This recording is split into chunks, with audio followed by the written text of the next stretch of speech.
നമസ്കാരം. ആഗോള അയ്യപ്പ സംഗമം എന്ന പേരിൽ സംസ്ഥാന സർക്കാർ നടത്തുന്ന ആഗോള നിക്ഷേപക സംഗമത്തിന് വേണ്ടി ശബരിമലയിൽ സെപ്റ്റംബർ 19, 20 തീയതികളിൽ ഭക്തർക്ക് വെർച്വൽ ക്യൂ ബുക്കിംഗിന് നിയന്ത്രണം ഏർപ്പെടുത്തിയെന്ന് ആരോപണം. ഈ ദിവസങ്ങളിൽ വെർച്വൽ ക്യൂ വഴി 1000 പേർക്ക് മാത്രമേ ബുക്ക് ചെയ്യാനാകൂവെന്നാണ് ആരോപണം. പമ്പയിലെ സ്പോട്ട് ബുക്കിംഗിൽ ഇതുവരെ നിയന്ത്രണം പറഞ്ഞിട്ടില്ല.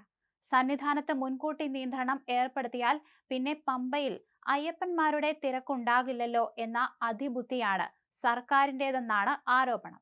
VIP വാഹനങ്ങൾക്ക് 4ഇടത്താണ് പ്രത്യേക പാർക്കിംഗ് ഒരുക്കിയിട്ടുള്ളത്. വെർച്വൽ ക്യൂ നോക്കിയാലും അത് തെളിയും. ആഗോള അയ്യപ്പ സംഗമത്തിന്റെ പേരിൽ ഭക്തർക്ക് ബുദ്ധിമുട്ടുണ്ടാകരുതെന്ന് ഉത്തരവ് കോടതി പുറപ്പെടുവിച്ചിരുന്നു. ഈ ആരോപണം ശരിയെങ്കിൽ ഹൈക്കോടതി വിധിയാണ് ലംഘിച്ചിരിക്കുന്നത്. ഹൈന്ദവീയ ഫൗണ്ടേഷൻ സംഘടനാ സെക്രട്ടറി മുക്കാപ്പുഴ നന്ദകുമാറാണ് ഈ ആരോപണം ഉന്നയിക്കുന്നത്. പമ്പയിൽ പന്തൽ നിർമ്മാണം പുരോഗമിക്കുകയാണ്. 1.85 കോടി രൂപ ചെലവിൽ 3 പ്രധാന കേന്ദ്രങ്ങളിലാണ് പന്തൽ നിർമ്മാണം നടക്കുന്നത്.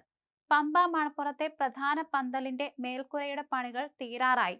ഇനിയും തറയുടെയും വശങ്ങളുടെയും പണികൾ തീരാനുണ്ട്.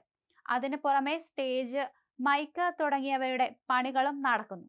പൂർണ്ണമായി ശീതീകരിച്ച വിധത്തിലാണ് പ്രധാന പന്തൽ. അതിന് 38,500 ചതുരശ്രയടി വിസ്തൃതിയുണ്ട്.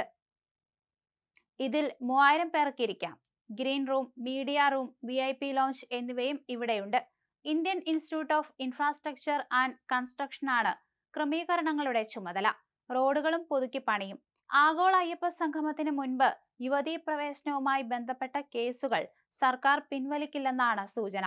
ശബരിമല ആചാര സംരക്ഷണത്തിനായി നടത്തിയ പ്രക്ഷോഭങ്ങളുടെ കേസുകൾ പിൻവലിക്കണമെന്നാണ് പന്തളം കൊട്ടാരം ഉൾപ്പെടെയുള്ള ഹിന്ദു സംഘടനകൾ മുന്നോട്ട് വച്ച പ്രധാന ആവശ്യം.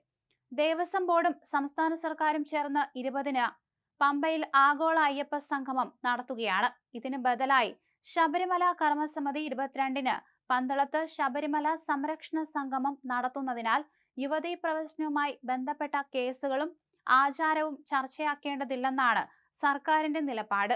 യുവതീ പ്രവേശനവുമായി ബന്ധപ്പെട്ട് സുപ്രീം കോടതിയിലെ കേസിൽ സത്യവാങ്മൂലം പുതുക്കി നൽകുമെന്ന് ദേവസ്വം ബോർഡിന്റെ പ്രഖ്യാപനത്തിൽ സർക്കാരിന് അതൃപ്തിയുണ്ട്. കേസ് പിൻവലിക്കാത്തതിൽ പന്തളം കൊട്ടാരവും അതൃപ്തിയിലാണ്. ആഗോള അയ്യപ്പ സംഗമത്തിൽ ശബരിമല ആചാരങ്ങളോ സുപ്രീം കോടതിയിലെ കേസോ ചർച്ച ചെയ്യേണ്ടതില്ലെന്നാണ് സർക്കാർ നിലപാട്.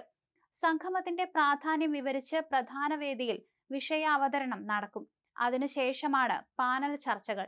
വെറും വികസന ചർച്ചകൾ മാത്രമാകും ആഗോള അയ്യപ്പ സംഗമത്തിന്റെ അജണ്ട.